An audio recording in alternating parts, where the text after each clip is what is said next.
Grégoire Favet.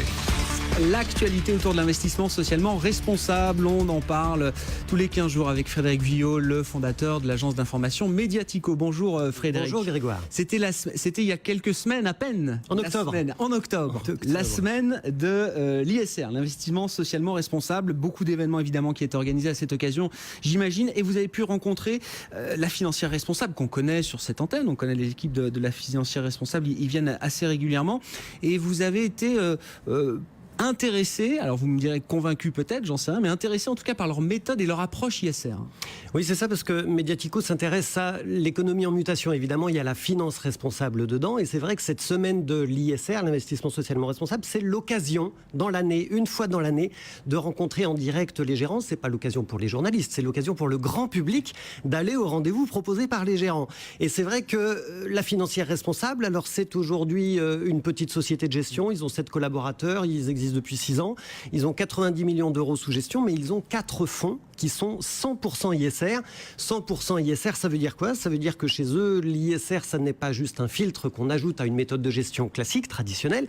C'est carrément une méthode de gestion à part entière qui renseigne en fait sur la qualité du management. Évidemment, c'est ça qui conditionne la performance financière. Et ça, c'est breveté, enfin je veux dire, c'est copyrighté, c'est une vraie innovation. En tout cas, je crois même qu'ils touchent du crédit impôt recherche sur des Absolument, parce qu'ils ont effectivement une petite équipe de chercheurs. Pour dire que c'est pas... Mais complètement, et c'est une stratégie, une méthodologie qu'on ne retrouve pas évidemment dans toutes les sociétés de gestion. Bon, alors c'est quoi le discours au grand public là, puisque c'était une semaine pour le grand public? Est-ce qu'ils ont cité des cas concrets, des exemples intéressants là? Complètement. Alors ce qui était particulièrement intéressant, c'est qu'ils nous ont présenté une sorte de ma vie de gérant à la financière responsable, avec une foule d'exemples, et je vais vous en citer 2. Plastic Omnium, par exemple. Alors ils sont investis dans Plastic Omnium.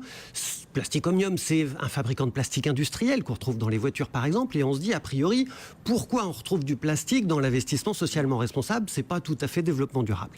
Sauf que, en réalité, chez Plastic Omnium, le plastique, il émet beaucoup moins de CO2 que les plastiques traditionnels. Il faut un effort particulier sur ce domaine-là. Et puis en plus, Plastic Omnium a réduit sa consommation d'eau et d'énergie depuis 3 ans, pas par hasard, à la demande en fait des constructeurs automobiles. Pourquoi? Parce qu'en fait, toute la filière automobile est sous une pression réglementaire pour réduire ses émissions de CO2, ses émissions de sa consommation d'énergie, pour réduire le poids des véhicules, et puis finalement pour partir dans des modèles d'éco-conception de véhicules. Eh ben, la financière responsable, voilà une démarche de RSE globale qui finalement est en train de soutenir tous les enjeux long terme de la filière. Et puis deuxième exemple, Amadeus, qui est le système de réservation aérien qu'on connaît bien. Chez Amadeus, il y a un turnover du personnel inférieur à 7%. Bon, alors vous allez me dire, ça veut dire quoi 7%? En réalité, c'est pas beaucoup. Et c'est particulièrement peu dans un secteur d'activité où généralement le turnover, il est de 20%. Ça, c'est un bon indicateur ISR ou ESG, ça. Mais oui, alors ils ont essayé oui, parce que c'est un indicateur de gouvernance finalement dans l'entreprise. Alors la financière responsable a essayé de comprendre pourquoi ça se passe comme ça chez Amadeus, et ils se sont aperçus que les salariés ont 20 heures de formation par an pour chaque salarié, alors que par exemple SAP, qui est un très bon élève en matière de formation des salariés, ils en ont que 10 heures chacun. Donc on voit là que pour la financière responsable, en fait le capital humain qui est le principal actif d'Amadeus, il est extrêmement bien exploité, et on voit que dans les deux cas, que ce soit chez Plastic Omnium ou chez Amadeus, cette méthode de gestion ISR qui met en avant les critères de gouvernance ou les critères environnementaux, ça donne une excellente information sur la capacité du management à mener sa stratégie dans le long terme. Est-ce qu'ils ont une stratégie d'exclusion aussi au sein de la financière responsable? Vous nous expliquez régulièrement que c'est bien, en tout cas c'est un bon argument auprès du grand public. Le grand public, il comprend qu'on exclut certaines entreprises de l'ISR, ça lui parle. Oui, alors chez la financière responsable, l'ISR c'est carrément un outil d'alerte quand quelque chose se passe mal ou risque de mal se passer. Exemple, la financière responsable considère que chez BNP Paribas, la communication autour de la RSE est trop parfaite. La RSE, la responsabilité sociétale de l'entreprise.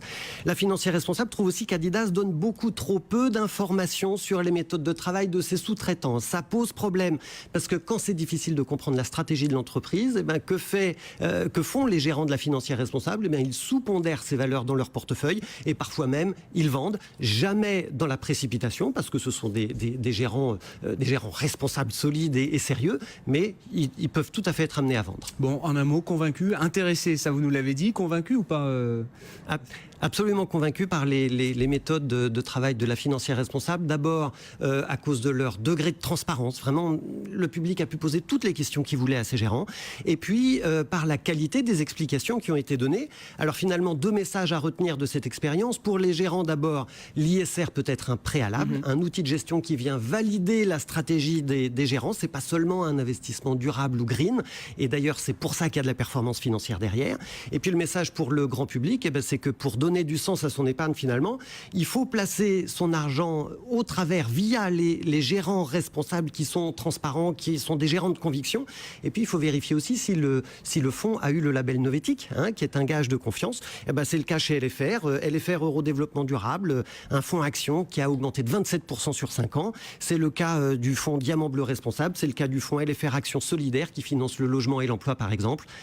J'ai confiance. Merci beaucoup Frédéric Vuillot, fondateur de l'agence d'information Mediatico dans Intégral Bourse. BFM Business, Intégral Bourse, 15h, 18h.